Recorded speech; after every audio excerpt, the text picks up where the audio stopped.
Welcome to Not Milk Never Milk. Subscribe if you're lactose intolerant. You start by opening settings and going straight to sounds and vibration. You do this because touch feedback lives in sound controls, not general accessibility. Once there, look for system sounds and vibration controls. This is where touch sounds are grouped. Make sure Do Not Disturb or Safe Mode isn't hiding options.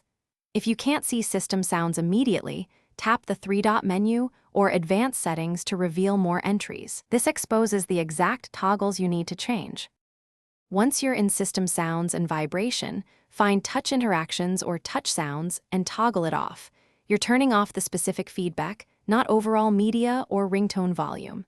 You do this because the phone separates UI feedback from other sound types. After toggling, tap around the home screen and in apps to confirm there's no click.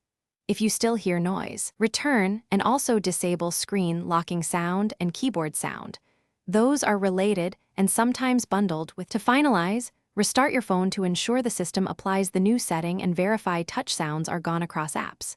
If you still hear clicks, check any third-party keyboard or utility apps and disable their own key or touch sounds. These can override system toggles. If problems persist, reset sound settings to default in Settings General Management, Reset Sound Settings. This restores sound options without deleting data. Still stuck? Restart again and double-check the same toggles. Thanks for watching. If this was helpful, leave a like and consider subscribing. See you next time.